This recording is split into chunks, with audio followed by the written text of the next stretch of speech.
two know the defendant? Oh, of course. These are my friends, Your Highness. The Scarecrow and the Tin Man. But I don't know. Who are these other two coming in now? Ding dong, the witch is dead. Witch, oh witch, wicked witch. Ding dong, the wicked witch is dead. She's gone, turning scalp and go be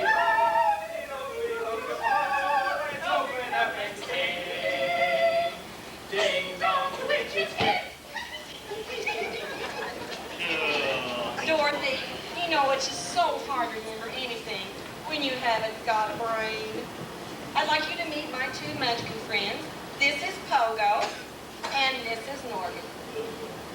They helped us find you, Dorothy. Well, it's very nice to meet both of you, and I'm glad you came to help us. This is Toto. We represent the Lollipop Guild, the Lollipop Guild, the Lollipop Guild, and in the name of the Lollipop Guild, we wish to welcome you to West Frankfort Field. Say, isn't Norton there just a little bit tall to be a Munchkin? He is. He's the tallest Munchkin in Munchkinland. That's right. He's been recruited by the Benton Rangers. As a matter of fact, he's on his way now for early registration. Well, that figures. But let me see here. Isn't someone missing? Yeah, the lion. Where's the lion at? He was afraid to come. He is so embarrassed. But we're here to help you, Dorothy. Are you the wizard? No, I am not the wizard. In fact, the only wizard I know is playing in New York right now for the St. Louis Cardinals. Say, Your Honor, hasn't this costume parade gone on far enough? Just give me an injunction where I can get out of here. Mr. Honor, after you give him an injunction, could you give the Scarecrow a brain and the Tin Man a heart? My little sweetheart, have you looked in San Francisco yet? Now, one more wisecrack out of you and it'll be contempt of court. Listen, everybody, I don't know what's going on here. I don't know what you folks are up to, and frankly, I don't care. I think this case is frivolous and a blatant waste of the taxpayers' money. So, I'm going to do something that I'll probably regret later. I'm going to tell these poor folks how they can get some answers to their questions. Well, goody, goody, goody. Will we get to see the wizard? Well, he's not exactly the Wizard of Oz, but he's very good at getting things done. Now, his name is John Simmons, and he's the mayor, the Wizard of West Frankfort. And I'm sure he has all the answers to your problems. Will he be able to give me a heart? Nah, he'll probably put you in the water department as a meter reader. Right, and why Scarecrow? I'm sure that Wizard Simmons has something for a guy with no brain. That's right. I've always wanted to be on the planning commission. What about the lion? He'd make a great policeman. Well, I see we had this case solved with just using a little bit of common sense. But what about me? Does Wizard Simmons have anything for me? Yes, dog catcher. Case dismissed.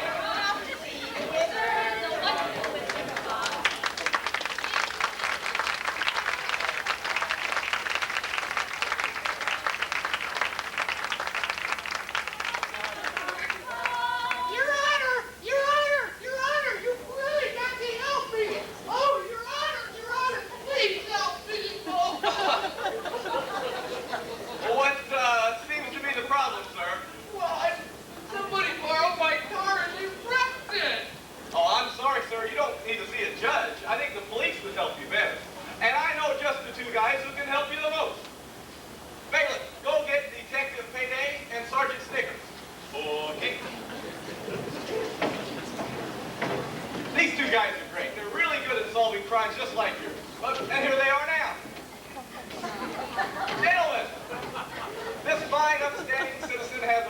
that I think you could solve.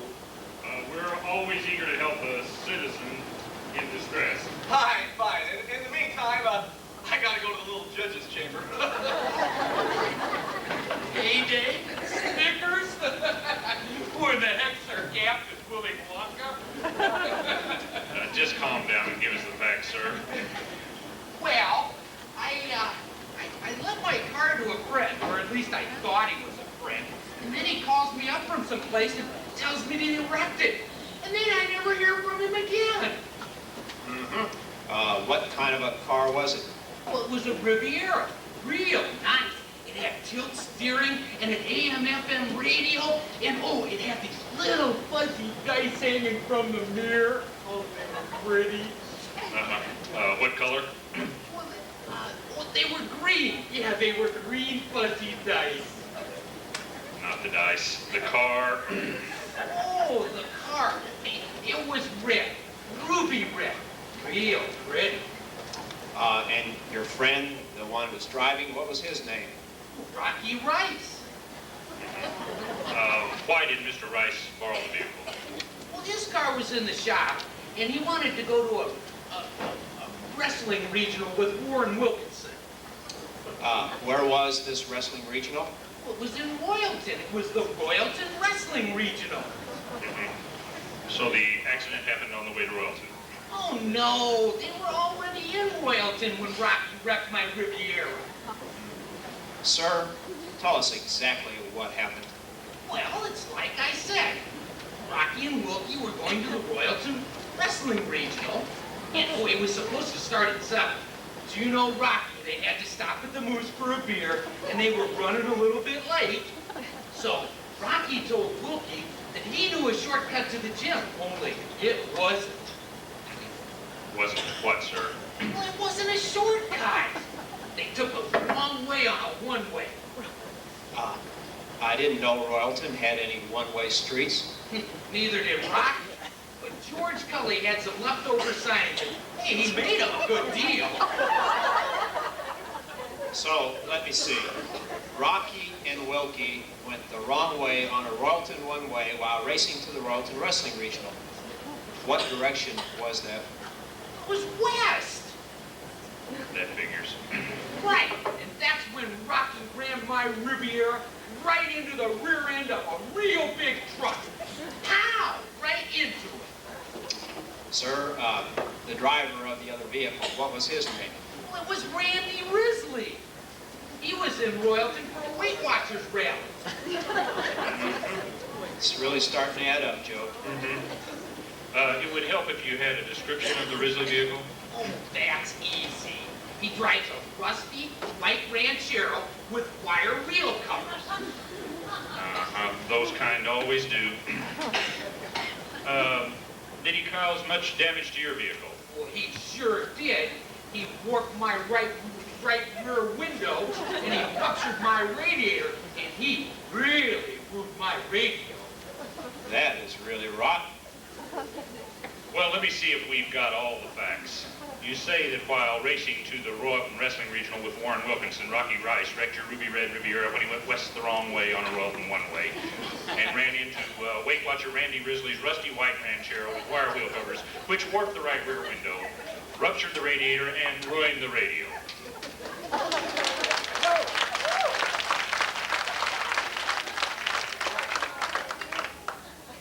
But there's one more thing.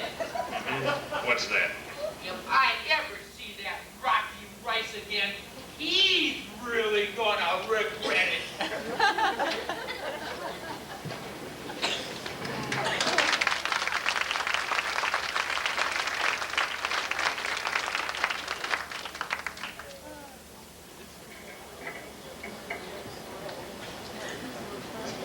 I have a few questions for all you overweight people out there. You know who you are. Are you tired of all those diets where you lose a few pounds, put it all back on, and then some? Do most diets just plain turn you off, tasting a little bit like a mix of shredded wheat and dog food? Well, if you've answered yes to either of these two to try the revolutionary new no-pee diet. Yes, the no-pee diet is a positive, painless plan with a purpose. Here's how it works. Unlike most diets where under the no-pee diet, you can eat anything you want. Just as long as it doesn't begin with the letter P. No more pizza, popcorn, or pasta. Out to or Pillsbury Doughboy, poppin' fresh. But see how simple it is. Why, the no-pee diet is so easy. Even a child could use it. Gee, Dad, this no-pee diet sure is great. I was going to have a pepperoni pizza and a Pepsi for lunch. I guess now I'll just have some broccoli and lemon water instead. And the no-pee diet is perfectly safe. Why, it's even recommended by the famous physician, Penny Patton. Hi, I'm Roger Tippy, husband of famous physician Penny Patton. As finance commissioner, I have no trouble balancing the books at City Hall. But balancing the scales is another matter entirely. When I told my wife, famous physician Penny Patton, about my problem, she recommended the no-pee diet. Of course, she was wise to my weakness, which is hot buttered peas. Yes, I eat them just like popcorn. Little did I know, however, that those little boogers contain lots and lots of extra calories. I found that, however, when I exercised properly, got plenty of sleep, took an aspirin a day, and followed the no-pee diet, my weight problem disappeared. In fact, I haven't had a pee in nearly 2 months, and I feel great. But yes, my friends, the no-pee diet is not available in any stores. Just $19.95 will get it to you, but you can't buy it uptown. You've got to dial the phone number 1-800-NOP-PPPP. That's NOP-PPPP. And if you call right now, we'll provide you with a list of 4,782 no-pee foods and beverages, plus an autographed picture of Vanna White. I'm Vanna White's mother, Vivian. Vanna's busy taping the Wheel of Fortune with Pat Sajak, so she asked me to come here and tell all you people about the no-pee diet. You know Vanna works all day long with letters, and she really knows a good letter when she sees one. I know, you might find this hard to believe, but Vanna hasn't always been slender and glamorous. In fact, not too long ago, she had a terrible weight problem. She tried the no-Q diet, didn't lose any weight at all. But ever since she's been on the no-pee diet, she's lost 43 pounds and is her gorgeous self. Takes after her mother, you know. Vanna said that she would be delighted to send each and every one of you who purchased the no-pee diet this special autographed picture of her spinning cat wheel. I'm the wheel watcher, I'm the wheel watcher, the no-pee way, the no-pee way, the no-pee way. Yes, ladies and gentlemen, just $19.95, and remember, not available in any stores. You have to call the number to get it. The no-pee diet, that's NOP-PPPP, no money back, and we guarantee it.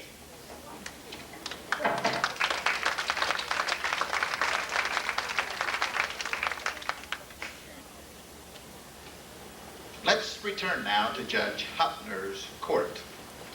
The plaintiff claims that the school his son attends has no right in telling the boy that he can no longer be the Redbird mascot, and is suing the school for $1,000 in punitive damages. Meanwhile, the attorney for the defendant claims that a change in school mascot was necessary when the client, McDonald's Restaurant, leased the school from the school board. Now let's listen as Judge Hopner decides the case of Old MacDonald had a school. I have read your complaint, sir. Now, what seems to be the problem? Well, the problem, Your Honor, is Mr. McBigcheese over there trying to tell my boy Freddie that he can no longer be the Redbird mascot. Now, Your Honor, this boy has had no interest in sports, can't play a lick of music, hasn't got good enough grades to be on the Scholar Bowl, but he does make a pretty good mascot. What do you think of him there in that outfit, Judge? Go over there and show the judge your tail. The boy finally finds his niche in society, and that legal buzzard over there trying to clip his wing, tell him he can't outbe the mascot. Mister, you're not going to dress my boy up like Ronald McDonald. Your Honor, my client has every right to restrict this young man from carrying on as a bird. We're not trying to deny him the right to participate as a mascot in our school, but not as that school mascot. Now, let me get this straight, sir. You send your son to school at McDonald's? What? Of course not, Your Honor. We sent him to Frankfort Community High School. At least that's what it used to be called before they took over. I don't know what they call it now. McDonald's bought a high school? Well, technically no, Your Honor. We have a 20-year lease with an option to buy. Well, that's the most ridiculous thing I've ever heard. You gotta be one or two, Freddie. Well, then you better get on out of here. Keep that outfit on. Excuse me, Your Honor. On the contrary, Your Honor, it makes perfectly good sense.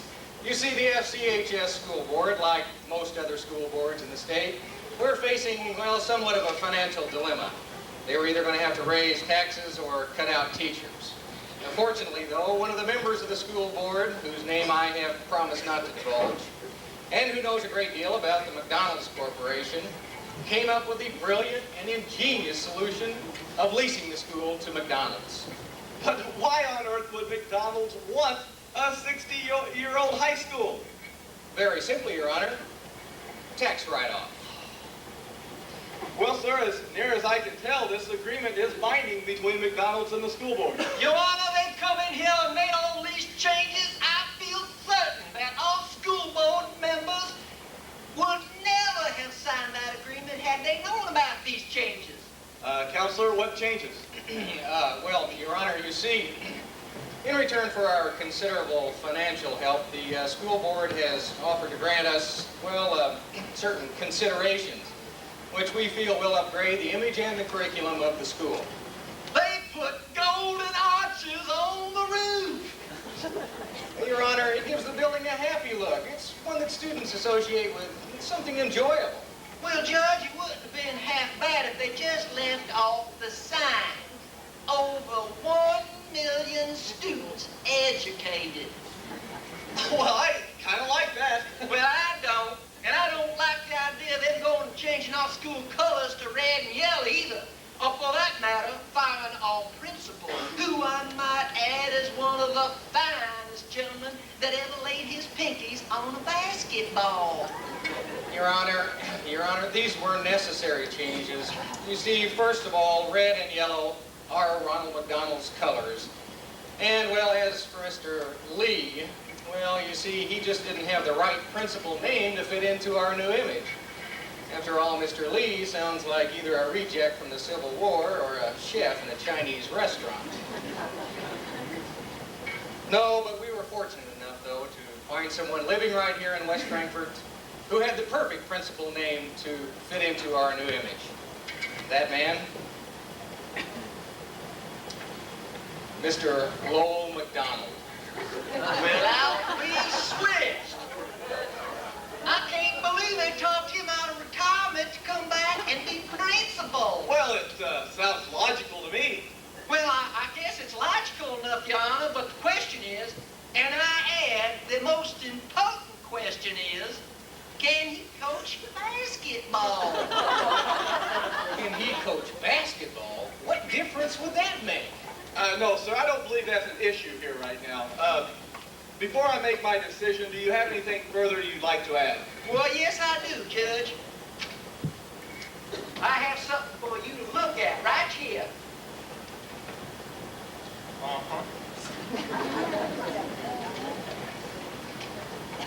Sir, what is this piece of paper I'm reading? That piece of paper is my son's class schedule. First hour, McHistory. Second hour, McPE. Oh, and we're using the new Ronald McDonald workout videotape. Third hour, McMusic. With Mr. McMcCaney. Yes, sir, and the name change was his idea, too. Fourth hour, McMath. Well, Your Honor, I will admit we did have a slight problem with fourth hour McMath. You see, we wanted to put in a drive-through window until we found out the classroom was located on the second floor. Drive-through McMath. Well, that's an interesting idea. I'll take an order of geometry, and how about a side order of equations, and how about a square root beer?